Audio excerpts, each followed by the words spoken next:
Hi friends, इस video में आपको मैं आज जो बताने वाला हूँ वो एचडीएफसी की मोबाइल बैंकिंग के बारे में है कि आप एचडीएफसी की मोबाइल बैंकिंग कैसे यूज़ कर सकते हैं अपनी डेली लाइफ में। एंड आप एप्लीकेशन की हेल्प से ही आप फ़ंड ट्रांसफ़र कैसे कर सकते हैं, कैसे लॉगिन प्रोसेस होता है, कैसे साइन अप करना होता है मुझे, एंड किस तरह से जो भी इंस्ट्रक्शन है वो मुझे फॉलो करके अपना जो फ़ंड ट्रांसफ़र है या फिर आपका एम पासबुक जिसे कह लेते हैं वो क्या किस तरह से होता है। सो अगर आप नए यूज़र हैं, अगर आप थोड़ा सा कंफ्यूज हो रहे हैं आप किस तरह से मैं स्टार्ट करूं मैं एप्लीकेशन को, इस वीडियो में आज आपको मैं यही बताने वाला हूं टैगरू की इस वीडियो में। देखते रहिए टैगरू, एंड आगे मैं आपको कुछ और इंटरेस्टिंग फैक्ट बताऊँगा एचडीएफसी की मोबाइल बैंकिंग के बारे में। तो चलिए,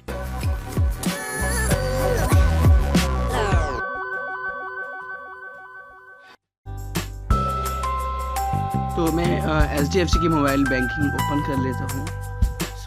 मैंने पहले से इंस्टॉल करके रख रखी है। अगर आप जब करेंगे आप फर्स्ट टाइम पे तो आप प्ले स्टोर में जाइएगा, एंड प्ले स्टोर में आप डायरेक्टली एचडीएफसी मोबाइल बैंकिंग आपको ऊपर भी आ जाएगा, HDFC bank mobile banking.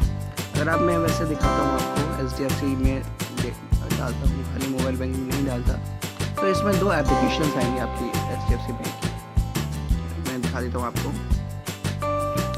First वाला आएगा HDFC bank mobile banking light means कि अगर आपका जो नेट है वो थोड़ा सा फास्ट नहीं चलता है तो आप इसको इंस्टॉल कर सकते हैं। ये थोड़ा सा लाइट वेट एप्लीकेशन है तो उस केस में आपकी हेल्पफुल रहेगी। एंड ये है आपका पेज़ैप है आपकी एचडीएफसी बैंक की ही, कि आप इससे आप जो भी आप रिचार्ज करना चाहते हैं, जैसे कि आप ट्रैवल के लिए, शॉपिंग के लिए, तो आप जैसे पेटीएम हो गया तो उस तरह से ये एप्लीकेशन अभी हुआ करती है, राइट। इसकी 3 एप्लीकेशन है, एंड जो तीसरी एप्लीकेशन जो मैंने ऑलरेडी इंस्टॉल कर रखी है वो है एचडीएफसी मोबाइल बैंकिंग। ये मेन एप्लीकेशन है, एंड देख रहे हैं उनके 5 मिलियन यूज़र ने ऑलरेडी इसको रजिस्टर कर रखा है, ठीक है। चलिए इस गाइस हम स्टार्ट करते हैं इस एप्लीकेशन को। फर्स्ट ऑफ ऑल मैं यहाँ से मैंने तो इंस्टॉल कर रखा है तो ओपन कर लेता हूँ मैं यहाँ से।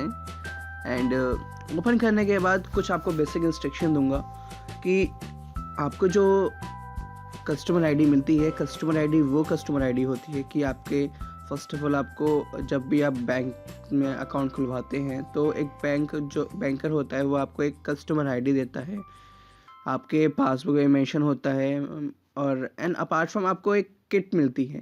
किट में आपका कस्टमर आईडी आपका डेफिनेटली आपका मेंशन वहाँ होता है, ठीक है। कस्टमर आईडी आप वहाँ से आप सिलेक्ट करके, क्योंकि उस किट में आपका कस्टमर आईडी एंड आपका एक पासवर्ड मेंशन होता है लॉगिन का। उस किट में आपका मेंशन होता है, आपको कहीं से भी कुछ करना नहीं पड़ता, उस किट में डायरेक्टली आप कस्टमर आईडी डालिए, राइट। एंड कस्टमर आईडी के बाद आपका जो लॉगिन प्रोसेस है वो सिंपल होता है। मैं कस्टमर आईडी डाल देता हूँ मैं यहाँ से। यहाँ मैं मेंशन कर देता हूँ अपनी कस्टमर आईडी, ओके। एंड मैं इसको जब क्लिक करता हूँ तो मैंने एक इंस्ट्रक्शन के लिए ये रख रखा है कि कई बार क्या होता है कि हम कस्टमर आईडी थोड़ा सा गलत डाल देते हैं तो हमें पता नहीं चलता। मैंने एक इंडिकेट के लिए मैंने ये एक कुर्सी रख रखी है कि अगर जब भी मैं कस्टमर आईडी डालूँगा तो ये मेरी ये इस तरह से आएगी। मैं अपना एम पिन डाल देता हूँ अपना लॉगिन का, जो एंटर पासवर्ड होता है मेरा। आप उसको एम पिन कह सकते हैं या फिर आप आई पिन कह सकते हैं या फिर आप एंटर पासवर्ड कह सकते हैं। मैं यहाँ फिलअप कर देता हूँ मैं अपना, ठीक है, एंड इसको कंफर्म करके देन लॉगिन कर देता हूँ। मेरी जो एप्लीकेशन है वो लॉगिन हो चुकी है मेरी। मैं एक होम पेज पर, जिसे हम कह लेते हैं होम पेज पर हूँ मैं अभी। फर्स्ट ऑफ ऑल मैं स्टार्ट करता हूँ अकाउंट समरी से। अकाउंट समरी सिंपल है, मेरे जो अकाउंट में बैलेंस है वो 6,708 रुपीज़ बैलेंस है एचडीएफसी में। थोड़ा सा मैं बैक कर लेता हूँ यहाँ से, ठीक है। एंड इसके अलावा व्यू स्टेटमेंट में मुझे आगे स्टेटमेंट देखना है कि मैंने क्या क्या ट्रांजेक्शन करी हैं पिछले महीने में। मैं थोड़ा सा यहाँ जैसे डेट जो है वो चेंजेस कर देता हूँ, एंड दिसंबर कर देता हूँ थोड़ा सा दिसंबर करके, एंड 16 के, एंड इसमें जो डिस्प्ले वो आज की रहने देता हूँ। एंड जो ट्रांजेक्शन है मैं जो देखना चाहता हूँ वो 30 ट्रांजेक्शन देखना चाहता हूँ, वो अपने अकॉर्डिंग आप सेट कर सकते हैं, ठीक है, वो आपके ऊपर डिपेंड करता है। And all transaction and then submit कर देता हूँ। तो जितनी भी मेरी ट्रांजेक्शन्स हैं मेरी वो मेरी यहाँ शो कर देगा वो मुझे कि मैंने क्या क्या ट्रांजेक्शन करी थी। 19 जनवरी मेरे जो विड्रॉल हुआ था वो 17 रुपीज़ 25 हुआ था। Instant alert charges, I don't know ये क्या चार्जेस लिया है बैंक ने मेरे से। एंड 1 रुपये 53 जो मेरे गए वो IMPS के मुझे मिले हैं, राइट। एंड इसके अलावा मुझे यहाँ भी मिले हैं। तो इस तरह से मैं ट्रांजेक्शन जो है वो मैं चेक कर सकता हूँ, ठीक है। फिर दोबारा मैं मेन मेन्यू पे आ जाता हूँ मैं। स्टेटमेंट इंक्वायरी जो मैंने आपको बता ही दिया था पहले, राइट। व्यू स्टेटमेंट व्यू, अगर मुझे चेक का स्टेटस शो करना है, जैसे मैं आता हूँ यहाँ मेन मेन्यू पे क्लिक करके। एंड अकाउंट समरी जो मैंने आपको दिखाई दिया था पहले, एंड व्यू स्टेटमेंट भी मैंने आपको दिखाई दिया था। एंड व्यू चेक स्टेटस की मुझे चेक देखना है मुझे, तो मैं यहाँ चेक नंबर डालूंगा, देन उसको व्यू कर दूँगा। तो अभी तो मेरा कोई चेक नहीं है, तो इसी वजह से मैं नहीं देख पाऊँगा। तो थोड़ा सा बैक आ जाता हूँ मैं यहाँ से। फिक्स डिपॉजिट समरी देखना, अगर आपने कभी फिक्स डिपॉजिट कर रखा है तो मैं यहाँ से मैं चेक कर सकता हूँ। सो काफ़ी अच्छी एप्लीकेशन है, काफ़ी सारी फैसिलिटी दी गई है इसमें।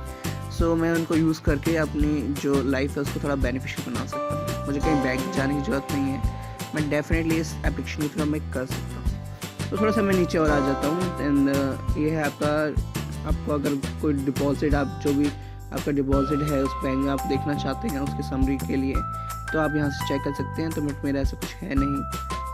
TDS जो आपका कटता है, TDS आपका जो डेली कटता है, TDS आपका जो ईयरली जिस तरह से भी कर लेते हैं, तो TDS अभी मेरे अकाउंट में अप्लाई नहीं है, इसलिए वो शो नहीं कर रहा है। तो यहाँ से TDS भी चेक कर सकते हैं आप, कोड इंक्वायरी भी चेक कर सकते हैं। तो मेरा ऐसा कुछ है नहीं, तो अभी तो वो नहीं दिखाएगा, ठीक है। तो अब सबसे नीचे आ जाते हैं फ़ंड ट्रांसफ़र पे, जो मुझे इमीडिएटली फ़ंड ट्रांसफ़र करना है किसी को, ठीक है। तो मैं उसके लिए मैं फ़ंड ट्रांसफ़र की एप्लीकेशन है उसको यूज़ कर सकता हूँ। सो यहाँ से फ़ंड ट्रांसफ़र का ऑप्शन आता है। फ़ंड ट्रांसफ़र आप नीचे क्लिक कीजिए यहाँ, तो इस तरह से आप एक पेज पर ऊपर आएंगे, अब थर्ड पार्टी ट्रांसफ़र के पेज पे। तो उसमें आता है बिटवीन माई अकाउंट्स, तो मीन्स अपने अकाउंट से ही अगर मैं किसी और को ट्रांसफ़र करना चाहता हूँ अपने ही अकाउंट में, तो मैं कर सकता हूँ। बट मेरा क्या बता रहा है वो अभी, 2 or more accounts are required to carry out the transaction. तो मेरा भी मेरे अकाउंट में खाली एक ही अकाउंट है मेरे जो कनेक्टेड है, तो मेरा अभी कोई 2 या 3 अकाउंट नहीं है, इसलिए वो नहीं दिखा रहा। अगर मैं HDFC बैंक में किसी को ट्रांसफ़र करना चाहता हूँ तो मैं यहाँ से कर सकता हूँ, ठीक है, to use the third party facility. So that's why मैं अब इसके लिए भी एलिजिबल नहीं हूँ, बट डेफिनेटली मैं IMPS यहाँ से कर सकता हूँ। अगर आप बताना चाहूँ तो ये काफ़ी इंपॉर्टेंट एक टेक्निक होती है कि मैं इमीडिएटली अगर मुझे किसी को फ़ंड ट्रांसफ़र करना है विदिन अ सेकेंड, तो मैं IMPS, इसका नाम ही इसलिए पड़ा है कि instant transfer to another bank. So means कि आपका जो पैसा है वो इंस्टेंट ही ट्रांसफ़र हो जाता है किसी भी बैंक में ऑल ओवर इंडिया। सो जब मैं IMPS पे क्लिक करता हूँ तो मेरे पास एक ऑप्शन शो होता है using IFSC code and account name. तो मुझे इस पर क्लिक करना है एंड देन जो भी डिटेल्स है मेरी बेनिफिशरी की जो भी मैंने ऐड कर रखी है, एंड अमाउंट फिल करके, अमाउंट जो भी है वो फिल कर दीजिए, राइट। अगर मैं अपना बताना चाहूँ तो अपना सिलेक्ट कर लेता हूँ मैं, देन मैं यहाँ से डिटेल फिल करके एंड देन आई एक्सेप्ट करके तो इसको कंटिन्यू करके जो पैसा होता है मेरा विदिन अ सेकेंड मेरा जो अकाउंट दूसरे अकाउंट में वो ट्रांसफ़र हो जाता है, ठीक है। सो इसके अलावा ये तो हो रहा हमारा अकाउंट, मतलब कि IMPS को कैसे यूज़ करना है। इसमें सेकंड ऑप्शन आता है यूजिंग MMID। सो MMID ये होता है कि मोबाइल नंबर आपके पास है, अगर आपका अकाउंट नंबर नहीं बट उसका मोबाइल नंबर आपके पास है। एंड MMID एक ID होती है जो उस पर्सन को मिलती है, एंड जब भी आप उस पर्सन की जैसे मोबाइल है, मोबाइल से आप बेनिफिशरी ऐड करते हैं तो यहाँ आपको MMID एक मिलती है। तो MMID आप फिल कीजिए, अकाउंट का डिटेल फिल कीजिए, मतलब कि ये मैंने सेलेक्ट कर लिया अमाउंट, एंड देन मतलब ये सेम प्रोसेस होता है, बस MMID का थोड़ा डिफरेंस होता है अगर आपके पास अकाउंट नंबर नहीं है उसका, ठीक है। So the second thing NEFT थोड़ा सा डिफरेंट है। NEFT हम जो यूज़ करते हैं वो बड़ी ट्रांजेक्शन के लिए यूज़ करते हैं। IMPS थोड़ा सा जो होता है वो लिमिटेड ट्रांजेक्शन के लिए ही होता है, बट NEFT हम थोड़ा सा जो बड़ी ट्रांजेक्शन होती है हम उनके लिए यूज़ करते हैं। जैसे मैं आपको दिखा भी देता हूँ नीचे, NEFT transaction on the net banking would be charge at below. तो अगर आप 10,000 की ट्रांजेक्शन करते हैं तो 2.5 रुपये आपको देने होंगे। 10,000 से लेके 1 लाख तक की करते हैं तो 5 रुपये, अमाउंट अगर इससे करते हैं तो वो अकॉर्डिंग टू आपके ट्रांजेक्शन के अकॉर्डिंग ही रहता है कि आप किस तरह से ट्रांजेक्शन करते हैं, ठीक है। तो NEFT इन ट्रांजेक्शन के लिए ही बनाया है कि अगर आप 50,000 से ऊपर की ट्रांजेक्शन कर रहे हैं तो आप इसको यूज़ कर सकते हैं, क्योंकि काफ़ी सिक्योर है, काफ़ी अच्छी है एप्लीकेशन। तो वही सेम प्रोसेस होता है, आप सिलेक्ट कीजिए अकाउंट का, आप भरना चाहें भर सकते हैं अकाउंट, ठीक है, अमाउंट भरना चाहें, एंड देन मोबाइल पे सेंड करना चाहते हैं जो भी आप जस्ट ट्रांजेक्शन करते हैं, तो जो आपका कंफर्मेशन आता है या फिर आपका डिटेल्स आती है कि हमने सेंड कर दिया, तो आप किस तरह से मंगवाना चाहते हैं इसको, ठीक है। तो इस तरह से आपको बताएगा, आपका ईमेल के थ्रू या फिर आपको मोबाइल नंबर के थ्रू। आप मोबाइल नंबर ऐड करना चाहें तो मोबाइल नंबर यहाँ से टाइप कर सकते हैं, अगर ईमेल टाइप करना चाहें तो ईमेल टाइप कर सकते हैं, ठीक है। तो थोड़ा सा बैक आ जाते हैं हम। सो द सेकेंड ऑप्शन बचता है मेरा व्यू स्पेशल पेमेंट का। So view special payment means कि अभी मैं ऑथराइज नहीं हूँ, you are not authorize to do this transaction, please contact the branches. So मेरे लिए सिंपल है कि पहले हम सिंपल ही सीख जाएँ, एंड आगे का जो भी प्रोसेस होता है वो हम बाद में सीखेंगे इसको, ठीक है। एंड द ऐड बेनिफिशरी, अगर मुझे किसी को फ़ंड ट्रांसफ़र करना है तो सबसे पहले मुझे एक बेनिफिशरी ऐड करना काफ़ी इंपॉर्टेंट है, बिकॉज विदाउट बेनिफिशरी ऐड किए मैं नहीं कर सकता। सो ऐड बेनिफिशरी में मैं क्लिक करता हूँ। ऐड बेनिफिशरी मुझे अगर IMPS के लिए या फिर NEFT के लिए करना है तो मैं उसके लिए सिलेक्ट करके देन उसका अकाउंट नंबर जो भी डिटेल्स होती हैं एंड दोबारा से अकाउंट नंबर मैं फिल करूँगा, राइट। उसका करंट है या फिर सेविंग है या फिर किसी भी तरह सेविंग में, एक्चुअल में तो सेविंग ही होता है। तो मुझे IFSC कोड भी देखना है तो मैं यहाँ से IFSC कोड में देख सकता हूँ यहाँ से। जैसे कि मैं आपको बता देता हूँ, हम सिलेक्ट कर लेते हैं, फरीदाबाद का सिलेक्ट कर लेते हैं, शायद वो आगेगा, डिटेल मांगेगा ऊपर वाली, मैं एक बार मैं देख लेता हूँ।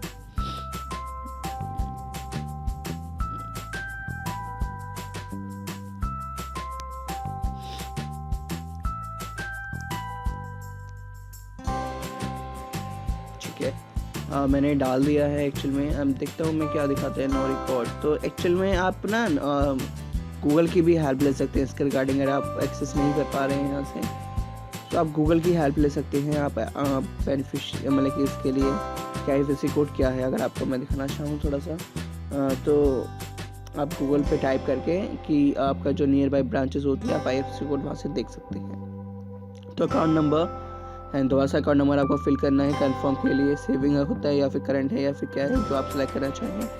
IFSC कोड डालें, उनका बेनिफिशियरी का नाम डालें एंड ईमेल ID डालें, ठीक है। तो आप ये सारी डिटेल फिल करके देन आप ऐड कर सकते हैं, देन आपकी जो डिटेल्स है वो फिल हो जाती है। तो आपको मैं एक चीज़ दिखा देता हूँ कि कैसे बेनिफिशियरी ऐड करी जाती है। सो फर्स्ट ऑफ ऑल मैं एक अकाउंट नंबर ले लेता हूँ मैं, ठीक है। सो हम थोड़ा सा डिटेल्स ले लेते हैं। सो मैं पेटीएम जाता हूँ, पेटीएम पे देख लेता हूँ मैं।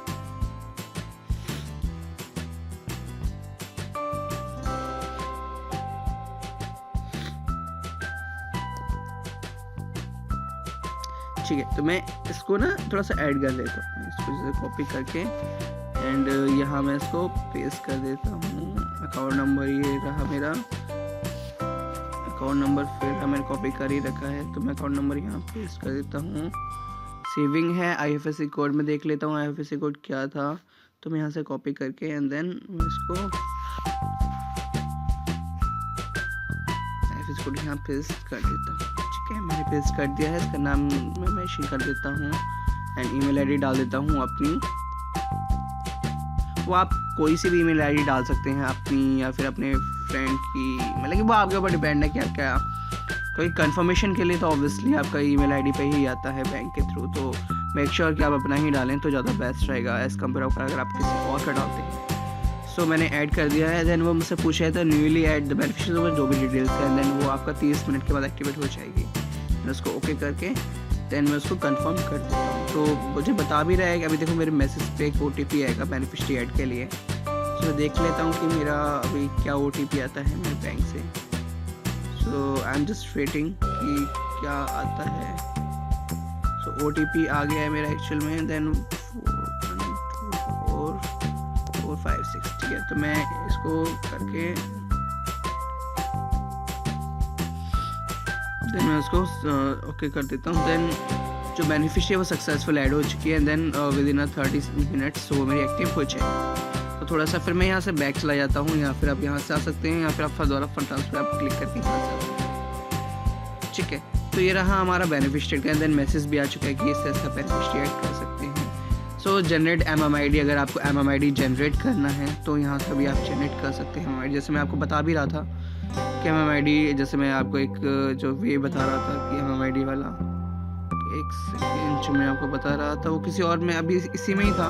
तो MMID वैसे जनरेट कैसे करी जाती है, तो मैं यहाँ से भी मैं MMID जनरेट कर सकता हूँ। So thank you for banking with us. We are working towards improving your experience on the net banking, due to the which MMID generation and MMID cancellation transaction would be unavailable from the 20th of PM Saturday। सो अभी के लिए जो मुझे बता रहा है कि अभी के लिए वो वैलिड नहीं है। जो वो आपकी एक्टिवेट होगी वो 14 तारीख से लेकर 23 तारीख तक आपकी बंद कर रखी है जनरेट MMID के लिए। So I am not eligible at this time, इसके लिए मैं एलिजिबल नहीं हूँ, तो भी मैं नहीं कर सकता। Third thing, I am fund transfer. अगर मुझे देखना है कि मैंने क्या क्या ट्रांसफ़र करा है, राइट, तो मैं यहाँ से मैं चेक कर सकता हूँ। अगर आप रेफरेंस नंबर है, आप रेफरेंस नंबर से चेक कर सकते हैं। फिर आप डेट के थ्रू चेक करना चाहते तो डेट के थ्रू चेक कर सकते हैं। तो मैं यहाँ से सेट करके देन मैं डेट डाल देता हूँ, देन मैं चेक कर सकता हूँ। सो मैंने IMPS के थ्रू मैंने अभी तक कोई मैंने शायद नहीं करा है, तो तभी मेक श्योर कि वो नहीं दिखा रहा वो मुझे। देख लेता हूँ मैं और दोबारा से।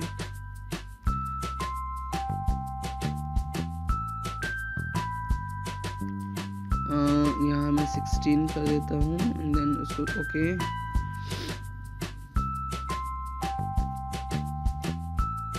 सो मेक श्योर कि थोड़ा सा प्रॉब्लम आ रही होगी, बट मैं इस तरह से मैं चेक कर सकता हूँ। ठीक, अगर मैं RTGS भी चेक करना चाहूँ तो RTGS भी मैं चेक कर सकता हूँ यहाँ से, ओके, रेफरेंस नंबर के through. And the last one is the beneficiary की मैं डिटेल्स भी देख सकता हूँ कि मेरे कौन कौन से बेनिफिशियरी ऐड है। सो अगर मैं IMPS या फिर NEFT के थ्रू देखना चाहूँ तो मेरे जो बेनिफिशियरी ऐड है मधु शर्मा के नाम से, एंड निशांत के नाम से, अब्दुल रकीब के नाम से, संजू के नाम से। सो ये पेंडिंग फॉर ऑथराइजेशन में है अभी। सो अभी के लिए ये सारे अनेबल हैं, बट अभी ये पेंडिंग है ऑथराइजेशन के लिए। ठीक है, तो थोड़ा सा बैक आ जाते हैं हम, एंड एक बार मैं दोबारा चेक कर लेता हूँ मैं क्या प्रॉब्लम आ रही थी एक्चुअल में उस टाइम।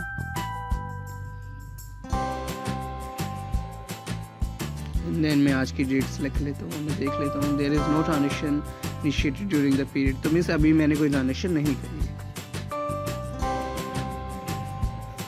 ये बिल पे का जो ऑप्शन आता है वो थोड़ा सा लास्ट का ऑप्शन है कि अगर आप किसी को मोबाइल रिचार्ज करना है तो आप यहाँ से मोबाइल रिचार्ज करके देन रजिस्टर, आपका मोबाइल नंबर रजिस्टर है ही, देन आप जो भी आप सेलेक्ट करना चाहें कि किस चीज़ का आपका मोबाइल नंबर है, right, and then mobile number detail डालें, मोबाइल नंबर कंफर्म कर डालें, देन रजिस्टर नाउ करके आप पेमेंट कर सकते हैं। सो अभी के लिए तो मैं कुछ नहीं करूँगा। अभी DTH का भी आप इस तरह से कर सकते हैं DTH के थ्रू, राइट, क्योंकि मेरा नंबर रजिस्टर है DTH में। एंड अगर आप किसी का बिल पे करना चाहते हैं तो यहाँ से बिल पे कर सकते हैं। चाहे आप कोई रिचार्ज स्टेटस भी देखना चाहते हैं तो रेफरेंस नंबर टाइप करके आप वो देख सकते हैं। एंड बिल पेमेंट हिस्ट्री देखना चाहते हैं तो वो भी यहाँ से देख सकते हैं। एंड अगर आप कोई जो से बिलर ऐड कर रखा है यहाँ पे तो उसको डिलीट या फिर वो देखना चाहते हैं तो यहाँ से कर सकते हैं। तो अभी तो मैंने कोई बिलर कोई मैंने ऐड नहीं कर रखा है, तो मेक श्योर कि अभी मैंने जैसे आप देख भी रहे होंगे कि देख लेता हूँ कि मेरा कौन सा है, मेरा दक्षिण नहीं, मेरा एक्चुअली मेरा उसका तो नहीं है, तो इसी वजह से मैं नहीं कर पाऊँगा। नहीं, एक्चुअली मेरा उसका नहीं है बैंक का, जो भी मेरा आता है। तो अब लास्ट में बचता है कई ऑप्शन कि क्रेडिट कार्ड के लिए मैं कैसे अप्लाई करूं मोबाइल बैंकिंग के थ्रू या फिर नेट बैंकिंग के थ्रू। एंड मुझे डेबिट कार्ड मेरा खो गया है तो मैं कैसे उसको ब्लॉक करूं, कैसे मेरा डेबिट कार्ड आ चुका है बट मेरा कहीं ना कहीं अभी मुझे जनरेट करना है मेरा M-PIN, राइट, एंड मुझे पिन जनरेट करना है। क्रेडिट कार्ड मेरा अप्रूवल हो गया है बट मुझे उसका भी पिन जनरेट करना है। एंड मुझे बहुत कुछ अभी बाकी है कि मैं क्या क्रेडिट कार्ड के लिए कैसे अप्लाई कर सकता हूँ ऑनलाइन ही, डेबिट कार्ड के लिए कैसे अप्लाई कर सकता हूँ। तो वो जो बातें हैं वो मैं नेक्स्ट वीडियो में बताऊंगा आपको HDFC की। सो अभी के लिए आप देखते रहिए टेक्नू, एंड इसके अलावा कोई और भी कंफ्यूजन आती है सो मैं आपको डेफिनेटली मैं आपको बताऊंगा। सो नेक्स्ट वीडियो में आपको मेक श्योर कि आप उस वीडियो को आप जरूर देखेंगे कि कैसे मैं क्रेडिट कार्ड के लिए अप्लाई कर सकता हूँ ऑनलाइन नेट बैंकिंग के थ्रू भी एंड डेबिट कार्ड के थ्रू भी, एंड क्रेडिट कार्ड का बिल में कैसे पे कर सकता हूँ, एंड डेबिट कार्ड के लिए कैसे अप्लाई कर सकता हूँ, मेरा खो गया है तो कैसे मैं ब्लॉक करवा सकता हूँ। एंड सो काफ़ी सारे चीज़ें हैं अभी आप जैसे देख भी रहे होंगे। तो अभी मैंने आपको दिखाया कि क्रेडिट कार्ड का ऑप्शन, क्रेडिट कार्ड मेरा लिमिट है तो क्रेडिट कार्ड की मैं आपको सारा जो बात है वो आपको नेक्स्ट वीडियो में बताऊँगा। सो अभी के लिए thank you guys, thank you so much ये वीडियो देखने के लिए, एंड मेक श्योर कि आप उसको वीडियो को ज़रूर लाइक करेंगे, क्योंकि अगर मैं आपको इतना अगर कोई भी कंफ्यूजन आती है तो आप वो कमेंट बॉक्स में शेयर कर सकते हैं, तो हम डेफिनेटली मैं रिप्लाई दूंगा आपको उसका। एंड अभी के लिए बस इतना ही गाइस, एंड नेक्स्ट वीडियो में आपको जो बताऊंगा कि नेट बैंकिंग कैसे यूज़ कर सकते हैं आप HDFC बैंकिंग, एंड इसके अपार्ट फ्रॉम कि आप मोबाइल बैंकिंग से या फिर आप नेट बैंकिंग से कैसे क्रेडिट कार्ड के लिए, डेबिट कार्ड के लिए क्या प्रोसेस होता है, क्या क्या हमारी चीज़ रिक्वायर होती है, तो मैं आपको वो बताने वाला हूँ। तो अभी के लिए thank you guys, thank you so much for the wonderful time and next video में मैं आपको कुछ और इंटरेस्टिंग फैक्ट बताऊंगा आपको HDFC banking. So thank you guys, thank you so much, and please उसको लाइक कीजिएगा इस वीडियो को, शेयर कीजिए, एंड आप इसको इस जो चैनल है मेरा टेक्नू, क्योंकि मैं जो वीडियोस होती है मैं डेली बेसिस पर अपलोड करता रहता हूँ। सो जब तक आप उसको सब्सक्राइब नहीं करते हैं एंड आप उसको जो नोटिफिकेशन उसका इनेबल नहीं करते, तो मेक श्योर कि आपके पास अपडेट नहीं आती। तो आप